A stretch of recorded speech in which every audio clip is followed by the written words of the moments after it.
بسم اللہ الرحمن الرحیم۔ السلام علیکم ڈیئر ریڈرز، کیسے ہیں آپ سب؟ امید کرتی ہوں سب خیریت سے ہوں گے۔ میں تو بول بول کے تھک گئی ہوں، اب نہیں کہوں گی کہ چینل کو سبسکرائب کر لیں، مرضی ہے آپ کی۔ ناول نیم دل جانا، رائٹر نمل خان۔ چلتے ہیں اپنے ناول کی طرف۔ چچا، میں وہ زمین کسی صورت بھی نہیں بیچوں گی، آپ کو بار بار انکار کر کے میں تھک چکی ہوں۔ آپ سمجھتے کیوں نہیں؟ جتنی بڑی رقم کیوں نہ ہو، بتا دیں، میرا فیصلہ نہیں بدلنے والا۔ وہ ماتھے پر بل ڈالے سنجیدگی سے بتا رہی تھی۔ کیوں ہماری جان کے پیچھے پڑی ہو؟ وہ بڑے لوگ ہیں اور بھی بہت طریقے ہیں ان کے پاس اس زمین کو ہم سے لینے کے۔ وہ دھمکیاں دے رہے تھے، اب ہم ان کا مقابلہ نہیں کر سکتے ہیں، سمجھو۔ وہ سر پکڑے عاجز سے اسے سمجھا رہے تھے۔ تو اپنے حصے کی زمین بیچے نا، مجھے کیوں فورس کر رہے ہیں؟ وہ سنجیدہ سی ان کا چہرہ دیکھنے لگی تھی۔ کیونکہ انہیں پوری زمین چاہیے ہے اور آدھی تمہارے نام ہے۔ اب تک روم میں جہاں دادی سر پکڑے بیٹھی تھی، اب چچی اور اس کی سوتیلی ماں بھی داخل ہو گئی تھی۔ تمہیں اپنے گھر والوں کا ذرا بھی خیال نہیں ہے لڑکی، وہ لوگ ہمارے بچوں کی دھمکیاں لگا رہے ہیں، چچی نرم انداز میں بولی تھی، جس پر جانا نے اپنی حیرانی چھپائی، کیونکہ وجہ جو سمجھ آ گئی تھی، وہ جو ایک اچھی رقم دادی کے بہانے ہی صحیح گھر میں آنے لگی تھی، اس کا دماغ خراب کر کے اپنے تانوں سے اسے ہاتھ نہیں دھونا چاہتی تھی، ورنہ تو ان کا منہ ہر وقت اس کے لیے آگ اگلتا رہتا تھا۔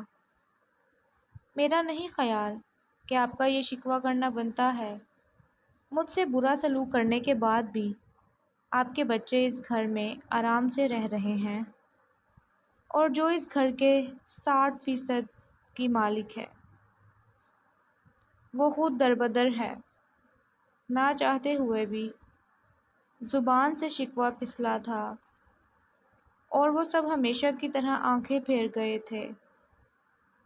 تبھی اندر آتے اس کے چچا کے چھوٹے بیٹے، جو جانا کا ہی ہم عمر تھا، اس کے سر پر پہنچا۔ وہ لوگ روز ذلیل کر رہے ہیں، تم اپنی ضد سے پیچھے کیوں نہیں ہٹتی؟ تمہارے حصے کے پیسے نہیں کھا جائیں گے ہم، خود چاہے جہاں آوارہ گردی کرتی پھرو، لیکن ہماری جان چھڑواؤ۔ وہ دانت پیستے بدتمیزی سے بول رہا تھا۔ جانا نے بے تاثر چہرے کے ساتھ اس کی بکواس سنی تھی، پھر اپنے چچا کو دیکھا، جو گڑبڑاتے بیٹے کی طرف بڑھے تھے۔ میں سمجھا رہا ہوں نا، تم درمیان میں نہ بولو۔ کیوں نہ بولیں؟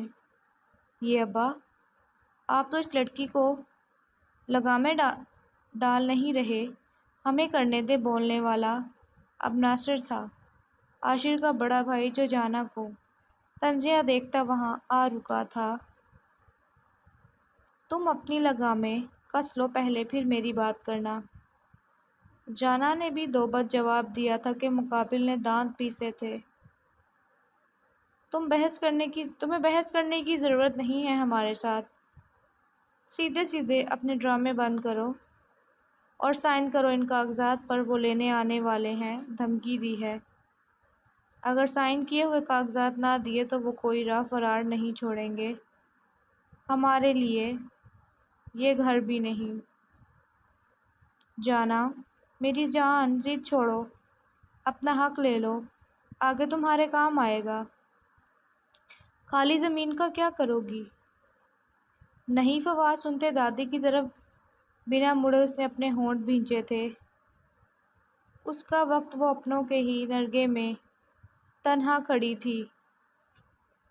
دادی، میں سائن کر بھی دوں تو یہ زمین ان کے نام نہیں ہو سکتی ہے۔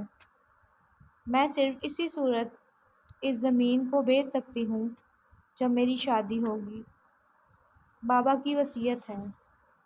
شاید وہ اپنوں کی اصلیت جانتے تھے، تبھی خود سوچ کر یہ شرط رکھی ہوگی انہوں نے۔ وہ نہ چاہتے ہوئے بھی حقیقت بتا گئی، کیونکہ وہ یہ بات بتاتے نیا سر درد نہیں لینا چاہتی تھی۔ جب وہ اتنی خود مختار نہیں تھی، مگر اب اسے کسی کا کوئی خوف نہیں تھا، جبکہ وہ سب چونک گئے تھے۔ ہاں تو کر لو نا بھائی سے شادی، سب کب سے کہہ رہے ہیں، لیکن تمہارا تو دماغ ہی نہیں ملتا۔ نہ میری عینی سے شادی ہونے دوں گی، نہ خود شادی کروں گی۔ آخر خود کو سمجھتی کیا ہو لڑکی؟ لڑکی ہو لڑکی بن کر رہو۔ عاشر کا تو مانو یہ سن کر دماغ ہی الٹ گیا تھا۔ لڑکی ہوں، بے وقوف نہیں، اور خبردار مزید بکواس نہیں سنوں گی تمہاری۔ دادی کا لحاظ کر رہی ہوں تو زیادہ اچھلنے کی ضرورت نہیں ہے۔ مجھے اپنی اور اپنی بہن کی زندگی بہت عزیز ہے، جان بوجھ کر برباد نہیں ہونے دوں گی۔ وہ آہستہ آواز میں اس کی آنکھوں میں دیکھتے گہرائی تھی، اور ایک استہزائیہ نظر ناصر کو بھی دیکھا تھا، جو ضبط سے سرخ چہرے کے ساتھ اسے گھور رہا تھا۔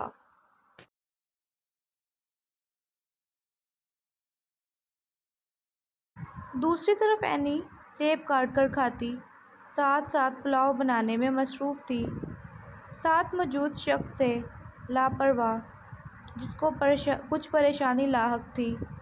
بات سنو، یہ دو لڑکے جانا آپی سے اتنے غصے سے بات کیوں کر رہے ہیں؟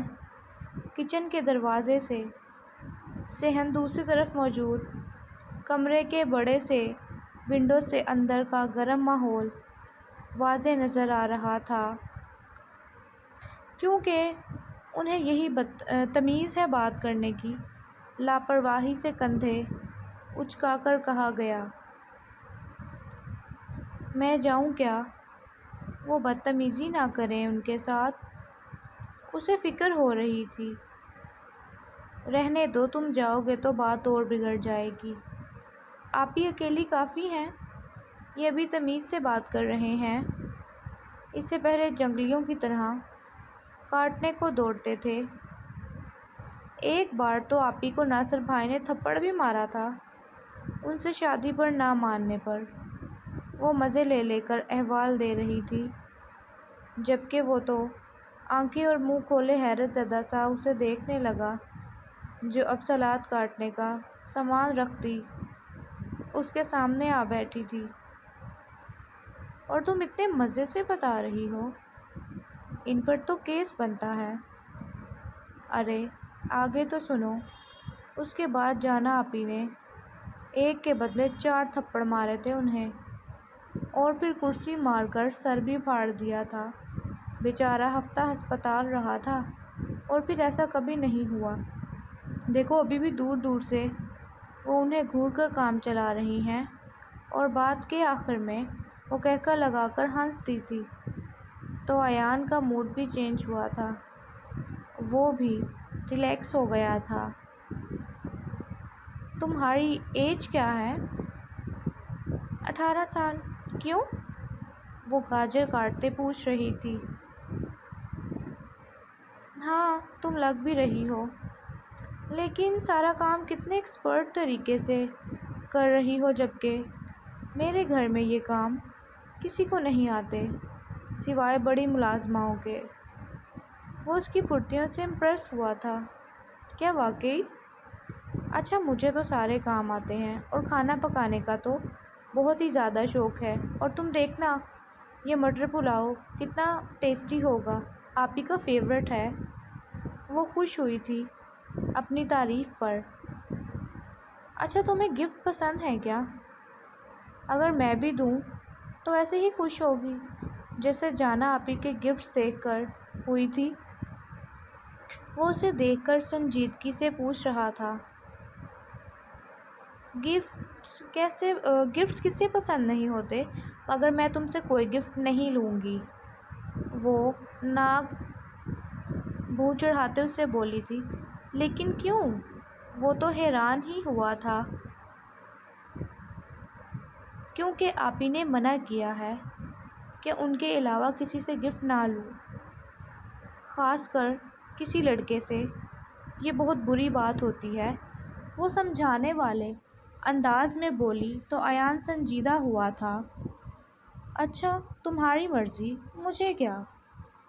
وہ لاپرواہی سے کندھے اچکا کر بولا تھا، جبکہ اس کا یہ کہنا اسے اداس کر گیا تھا۔ تو ریڈرز کیسی لگی آپ کو آج کی ایپیسوڈ؟